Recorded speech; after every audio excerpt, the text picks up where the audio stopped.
Hallo vriende en baie welkom. Dit is baie lekker dat jy ook vandag saam kuier en mag jy daar waar jy is, soos wat jy kom, God drie enig, sy liefde en sy genade, sy teenwoordigheid ervaar. Het jy al ooit iets geglo of gedink jy glo dit, maar wanneer dit by die uitvoer daarvan kom, dan sukkel jy daarmee. En ek dink vandag se teks is dalk so iets en ek is dalk die eerste ou wat sê ek sukkel om hierdie wat Christus vra prakties uit te leef. Lukas 6 gaan oor Lukas se weergawe van die bergrede. En die eerste gedeelte praat hy oor die geseëndes, hoe God se koninkryk ingerig is en hoe die mense lyk wat daarvan deel is.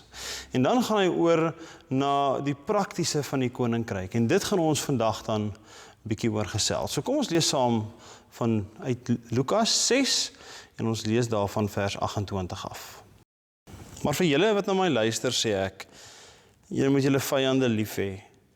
Doen goed aan diegene wat julle haat. Seën die mense wat julle vervloek. Bid vir diegene wat julle sleg behandel. As iemand jou op die een wang slaan, draai vir hom ook die ander een.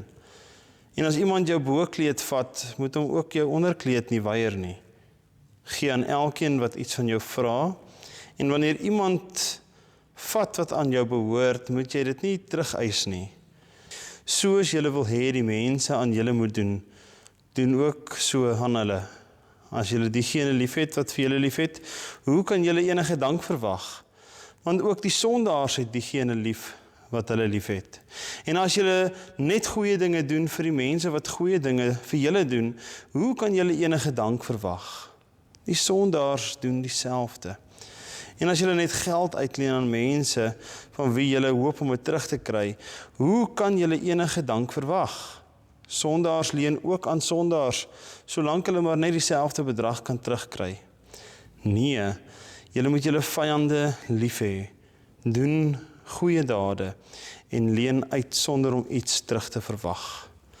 Dan sal julle 'n groot beloning ontvang en kinders van die Allerhoogste wees, omdat hy self die ondankbares en slegtes goed behandel. Julle moet barmhartig wees soos julle Vader barmhartig is. Vriende, ek sommer die eerste om te sê dat hierdie teks 'n ongelooflike moeilike teks is. Want ek dink ons is van nature mense wat ander groepeer. Ons groepeer onsself met mense waarvan ons hou en by wie ons dink ons kan baat vind.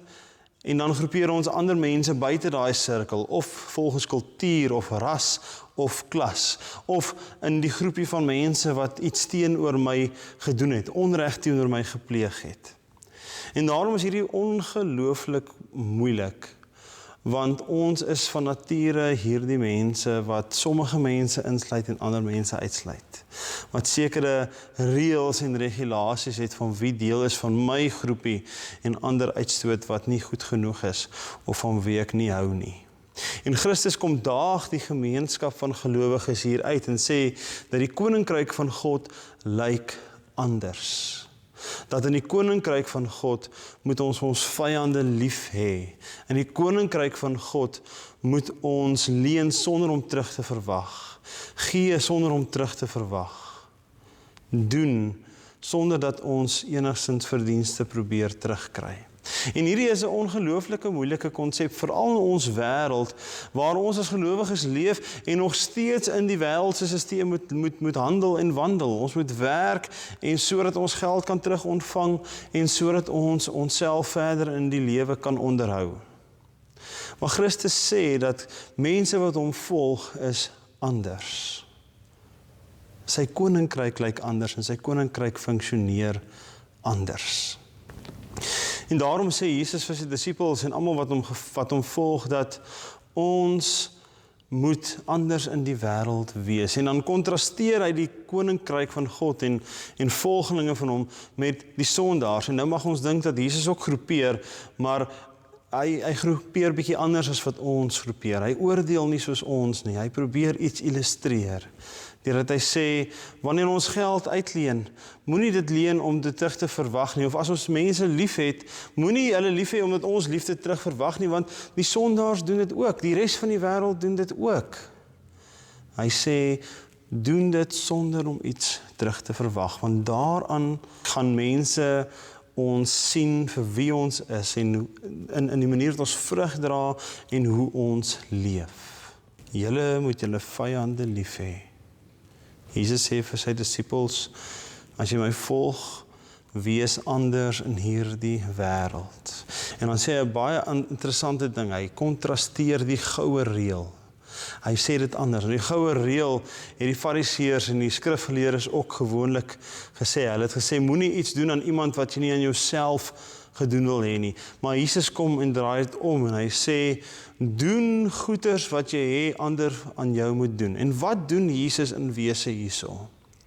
Hy verander 'n stelling wat onaktief is, wat afwysend is, verander hy na wees proaktief. Waar jy nie iets moet doen nie, sê Jesus, doen dit, maar doen dit op 'n ander manier. Waar jy dit moet vermy om dit te doen, sê Jesus, doen dit tot opbou en ter wille van ander. So Jesus draai dit om en hy sê, hierdie goue reël moet ons anders verstaan. Doen aan ander wat jy aan jouself wil hê, of wat jy vir jouself gedoen wil hê. Hierdie is opregte liefde, sê Jesus. En hierdie, nog meer belangrik, is nabootsing van God drie-enig. En dit lees ons hierso in vers 36, Jesus wat sê, julle moet barmhartig wees soos julle Vader barmhartig is. Jesus wat sê, dat as julle regtig vir my volg en regtig in my glo en deel is van hierdie koninkryk, boots die volmaakte en perfekte God na. En natuurlik is die implikasie vir my en vir jou, liewe vriende, dat daar waar ons met mekaar omgaan, nie net in die kerk nie, en nie net met gelowiges nie, maar ook met elke liewe mens wat oor ons pad kom, moet ons anders wees. Ons het so rukkie terug in die week van vernuwing het ons ook so iets daaraan geraak, dat Dr. Prinsloo gesê het, dat het die persoon wat in Checkers by die tolwerk Christus gesien? Het hy Christus deur jou gesien? En vandag, liewe vriende, moet ons dit bietjie verder van, 'n bietjie ander dinge hoor, want Christus nooi ons uit om radikaal anders te leef en te wees in hierdie wêreld. En die wortel daarvan, liewe vriende, is wanneer ons besef wat 'n groot geskenk ons in Christus Jesus het. Wie Jesus is, wat sy liefde vir ons beteken, en die waarde en die skat, wat nie in besittings of in materiële of geldelike wyse gemeet of gewys kan word nie. Maar besef ons wat ons het in Jesus. Besef ons dat Jesus Christus ons nooi om anders te wees, om God se liefde te leef. Liewe vriende, ek dink ons word uitgenooi vandag om opnuut weer te begrond te word in Christus se liefde. Besef opnuut vandag hoe ver en diep en hoog en wyd die liefde van Christus vir jou is en wat die implikasies daarvan is. En dan, liewe vriende, dat ons vandag in die hier en die nou met elke liewe persoon wat oor ons pad kom, ook hierdie liefde kan leef. 'n baie goeie voorbeeld was die afgelope week se brande by Groenberg en hoe mense en die gemeenskappe laar getrek het rondom die brandweermanne, gegee het, geskenk het. 'n Ongelooflike tragedie. Maar gelowiges, soos ek en jy, het gehelp om ook daai las ligter te maak. Gegee sonder om te verwag dat hulle iets sou terug ontvang. En liewe vriende, ons moet dit nie net in krisistye doen nie. Ons moet dit doen elke liewe oomblik van ons lewe. En dit is God se uitnodiging vir jou ook vandag. Besef die grootheid van sy liefde. Besef dat ons moet naboots. Besef dat ons geroep word om anders te leef in hierdie wêreld. En mag God drie-enig ons elkeen daartoe lei deur sy liefde en genade en deur sy Gees. Amen.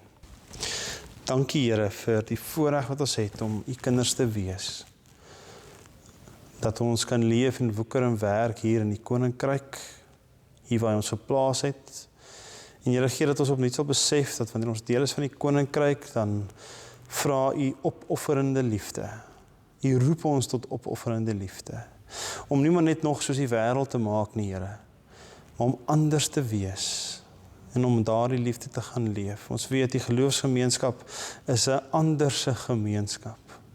En is een wat soveel invloed kan hê wanneer ons opnuut daardie roeping leef en met alles wat in ons is aanpak. So dankie dat ons dit kan hoor vandag, Here. Dankie vir die liefde.